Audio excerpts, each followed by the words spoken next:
What's happening, guys? In any given year, only so many NFL rookies perform at a superstar level. In 2019, we saw the Niners Nick Bosa and the Jags Josh Allen play like veteran Pro Bowlers in their first seasons. While the 2020 draft class is a bit deeper than the 2019 group, and with that, we can expect several rookies to play like superstars in the 2020 season. Here are the 10 first-year players most likely to do just that. Number 10, DeVante Asi. Bill Belichick drafted two tight ends in the third round, DeVante Asi of UCLA and Dalton Keene of Virginia Tech. Last time Coach Belichick drafted two tight ends in the first round in the same year, that would be 2010, when he took Rob Gronkowski and Aaron Hernandez in the second and fourth round respectively. Belichick and Josh McDaniels love their tight ends, so you have to think that they're going to try to build some of this offense around Asi right away, especially considering the lack of pass catchers in this offense. New England's going to be a rush-heavy team in 2020, with either Jarrett Stidham or Cam Newton as the starter. Asi, like Rob Gronkowski, will be tasked with using his big frame in the run-blocking game. He'll make an impact there, no doubt, but look for Asi to be featured aplenty in his offense that relies on these short and quick passes. And with all due respect to their top receiver Julian Edelman, he's not exactly the biggest red zone threat. Asi will be given every chance to rack up the touchdowns with his size and supreme athleticism. Few, if any, teams get more out of their rookies on an annual basis like the Patriots. Asi is the guy from their 2020 draft class to watch closely this season. He can totally produce right away. Number 9, CeeDee Lamb. CeeDee Lamb is so unbelievably talented that he was considered a massive steal when the Dallas Cowboys landed him with the number 17 selection in the 2020 draft. Wide receiver was the least of the Cowboys' needs, but even Jerry Jones knew he couldn't pass on a player like Lamb. The Oklahoma wideout is going to be a major difference maker right away for Dak Prescott and new head coach Mike McCarthy.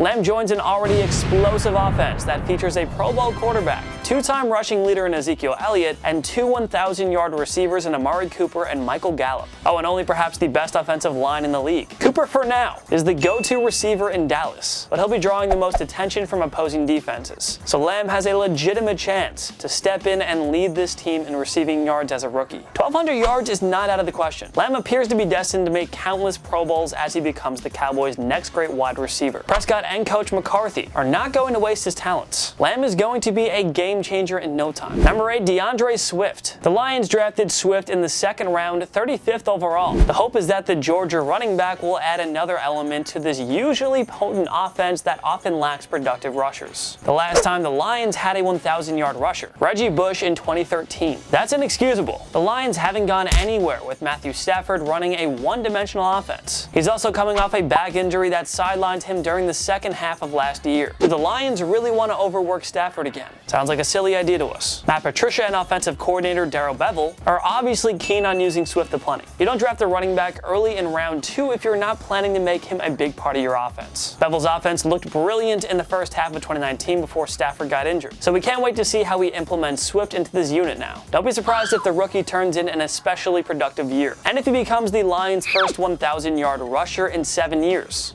Number 7, K'Lavon Chaisson. The Jacksonville Jaguars moved quickly to rebuild their defense this offseason. They moved on from pricey veterans Calais Campbell, Marcel Darius, and AJ Boye. GM David Caldwell used his first-round picks on Florida corner CJ Henderson and LSU linebacker K'Lavon Chaisson, who went 9th and 20th respectively. The Jaguars are a trendy pick to be football's worst team in 2020, but credit where it's due. Doug Marrone always gets a lot out of his young stars along the front seven. Josh Allen had a superb rookie season. Yannick Ngakoue, Miles Jack, and Telvin Smith brought instant results when they arrived in Duval County. Chaisson has a tremendous skill set here, and he'll serve as the ideal complement to Allen. He's a force all over the field. Chaisson posted 13.5 tackles for a loss and 6.5 sacks in his final seasons at LSU. He's going to be a stud in Marrone's defense. It shouldn't surprise you too much if Chaisson garners some consideration for Defensive Rookie of the Year. Not just because of how good he is, but because the fit in Jacksonville is near perfect for him. We can't stress that enough. Number 6, Henry Ruggs. The Las Vegas Raiders drafted Ruggs with the 12th overall selection, giving Derek Carr a legitimate number 1 receiver, more than a year after John Gruden traded away Pro Bowler Amari Cooper. Many scouts and analysts thought the Raiders should have taken Jerry Jeudy or CeeDee Lamb with this pick instead, but Vegas shouldn't be too worried about it. They couldn't go wrong with any of these elite receiver prospects. Maybe Lamb or Jeudy will have better careers, but it doesn't mean Ruggs won't be great in the Sin City. He'll do wonders in Gruden's West Coast offense. Carr, entering a make-or-break year, will do all he can to get the ball into Ruggs' hands. It also helps that opposing defenses will have to account for stud tight end Darren Waller and star running back Josh Jacobs. Ruggs will have no issues winning those one-on-one matchups. He'll be a difference maker with his game-breaking speed, which will make him quite the deep ball threat too. It's not crazy to believe that Ruggs can hit 70+ receptions and over 100 yards in his rookie season. The Raiders should be considered a dark horse playoff contender in 2020. And if they get back into the postseason, Ruggs will be a key reason why. Raiders fans enjoy him. You'll forget about Cooper in no time, if you haven't already. Number 5, Javon Kinlaw. San Francisco 49ers general manager John Lynch is a genius. Knowing he couldn't afford to pay all of his young stars, he traded away Pro Bowl pass rusher DeForest Buckner to the Indianapolis Colts for the number 13 pick. Then San Fran flipped that pick to the Tampa Bay Buccaneers, moving down one spot. That's okay. Lynch still got his man in Carolina defensive tackle Javon Kinlaw, who replaces Buckner at a much cheaper price, obviously. The 49ers already boast the best front seven in football. We thought Nick Bosa, Eric Armstead, D Ford, and Solomon Thomas was scary. Now you have to deal with another game-changing force in Kinlaw. He's going to generate a ton of pressure up the middle, and he's no slouch when it comes to defending the run either. This guy will make an immediate impact for the 49ers. He has future Pro Bowler written all over him. Consider him a favorite for Defensive Rookie of the Year. Number 4, Clyde Edwards-Helaire. The defending Super Bowl champion Kansas City Chiefs drafted the LSU running back with the number 32 pick. It's kind of unfair when the best quarterback and the best coach in the league add another dynamic weapon to a virtually unstoppable offense. Though the Chiefs won Super Bowl 54 last season, the rushing game wasn't exactly a strength. They ranked 23rd in rushing, averaging a mere 98.1 yards per game. Nobody on KC hit 500 rushing yards either. He will take over as the new lead back in KC after Damian Williams chose to opt out. He's a flashy runner who's dangerous in open space, and will also do plenty of damage in the pass-catching game. After racking up 55 receptions for 453 yards in his final season at LSU, the Chiefs are going to maximize the skill set of him immediately. He's working with one of the league's most innovative offensive minds in head coach Andy Reid, along with the game's best quarterback in Patrick Mahomes. I, for one, cannot wait to see what he brings to the table. He's going to be good.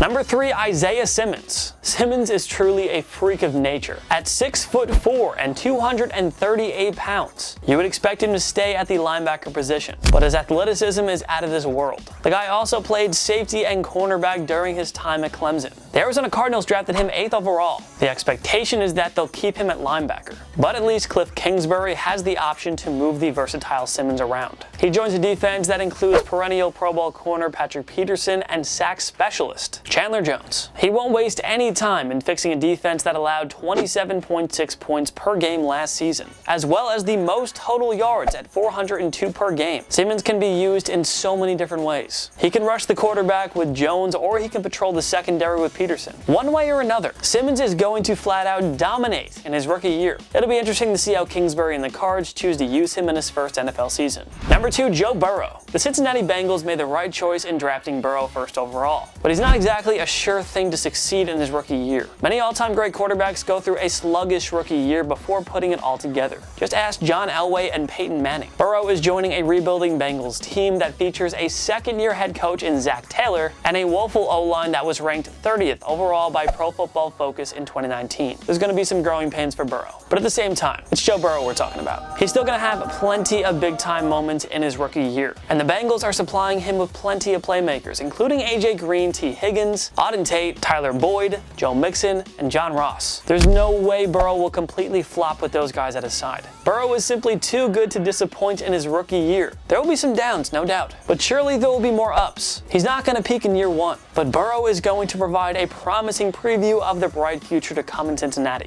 Number 1, Chase Young. In most other recent draft classes, Young would have been a 1st overall pick, but the Bengals were really quarterback needy here, so Young had to settle with being selected in the number 2 spot. Nothing wrong with that. Young has been hyped as a generational pass rusher for a reason. We saw what another former Buckeye in Nick Bosa did during his rookie season last year. While many are claiming that Young is even better than his fellow Ohio State alum, if he stays healthy, Young should hit double-digit sacks in his rookie year. It's not a tall order. He's that good. New head coach Ron Rivera and defensive coordinator Jack Del Rio love their pass rushers, and Young is going to be the go-to guy in this defense. They're building this unit around him. Burrow and several other rookies will have very good 2020 campaigns, but Young will outshine them all. Never mind Defensive Rookie of the Year honors. This dude could be an all-pro candidate from day 1. What other NFL rookies are most likely to become superstars in 2020? Join me in the comments section below. Make sure to follow myself and TPS on social media. We post great content all the time. YouTube, Instagram, TikTok. We are on everything. Twitter as well. Go find us. Go subscribe. Go follow. Subscribe to TPS BS down below, that red button really helps us out. And of course, like this video because I think it's a pretty good video. It's a pretty solid, you know, solid list video. I don't know. Anyway, yeah, thanks for watching so much. I'm Jason Biondo. See you next time. My knee.